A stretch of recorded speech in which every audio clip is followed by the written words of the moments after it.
ప్రభు నందు ప్రియులారా, ప్రభు నామమున మీకు వందనములు. ఈరోజు దేవుని యొక్క వాక్య ధ్యానము ఎఫెసీయులకు రాసిన పత్రిక 1వ అధ్యాయం 3వ వచనము. మన ప్రభు అయిన యేసుక్రీస్తు యొక్క తండ్రి యగు దేవుడు స్తుతింపబడునుగాక. ఆయన క్రీస్తునందు పరలోక విషయంలో ఆత్మ సంబంధమైన ప్రతి ఆశీర్వాదమును మనకు అనుగ్రహించెను. దేవుడి మాటలు దీవించి ఆశీర్వదించునుగాక. గమనించండి ప్రియులారా, ఇక్కడ తండ్రి యొక్క ఉద్దేశము మనకు కనబడుతూ ఉన్నది. మన ప్రభు అయిన యేసుక్రీస్తు తండ్రి యగు దేవుడు స్తుతింపబడాలని సెలవిస్తూ ఉన్నాడు. కొరింథీయులకు రాసిన 2వ పత్రిక 1వ అధ్యాయము 3వ వచనాన్ని గమనిస్తే, కనికరము చూపు తండ్రి, సమస్తమైన ఆదరణ అనుగ్రహించు దేవుడు, మన ప్రభు అయిన యేసుక్రీస్తు తండ్రియునైన దేవుడు స్తుతింపబడునుగాక అని మనము చూడవచ్చు. ఆయన క్రీస్తునందు పరలోక విషయంలో ఆత్మ సంబంధమైన ప్రతి ఆశీర్వాదము మనకు అనుగ్రహించెను. ఆశీర్వాదమునకు కర్త ప్రభు అయిన యేసుక్రీస్తే. తండ్రి అయిన దేవుడు ఆశీర్వాదములు మనకు అనుగ్రహించు మార్గమే ప్రభు అయిన యేసుక్రీస్తు. మనకు అనుగ్రహించు ఆశీర్వాదములు అవి ఆత్మ సంబంధమైనవి.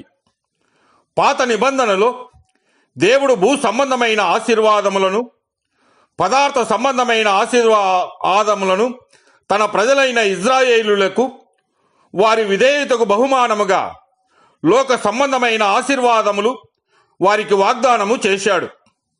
ఆదికాండము 24వ అధ్యాయం 35వ వచనంలో గమనిస్తే, యెహోవా నా యజమానుని బహుగా ఆశీర్వదించెను గనుక అతడు గొప్పవాడయ్యను. అతనికి గొర్రెలను, గొడ్లను, వెండి బంగారములను, దాసదాసీ జనమును, ఒంటెలను, గాడిదలను దయచేసినని సెలవిస్తూ ఉన్నాడు.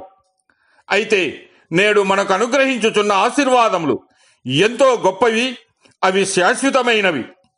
ఫిలిప్పీలకు రాసిన పత్రిక 4వ అధ్యాయము 19వ వచనములో, కాగా దేవుడు తన ఐశ్వర్యము చొప్పున క్రీస్తు యేసునందు మహిమలో మీ ప్రతి అవసరమును తీర్చునని సెలవిస్తూ ఉన్నాడు.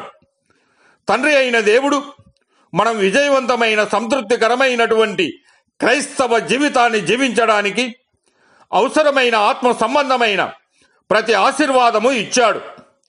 జగత్తు పునాది వేయబడక మునిపే ప్రభు అయిన యేసు క్రీస్తునందు పరలోక విషయములో ఆత్మ సంబంధమైన ప్రతి ఆశీర్వాదము మనకు అనుగ్రహించాడు. గమనించండి ప్రియులారా, తండ్రి అయిన దేవుడు యేసు క్రీస్తులో మనల్ని ఐశ్వర్యవంతులుగా చేశాడు. నీవు దేవుని కుటుంబంలోనికి తిరిగి జన్మించాక ఐశ్వర్యవంతునిగా జన్మించావు. క్రీస్తు ద్వారా నీవు ఆయన సంపదలన్నీ పంచుకుంటావు. దేవుడు మిమ్మల్ని దీవించి ఆశీర్వదించునుగాక.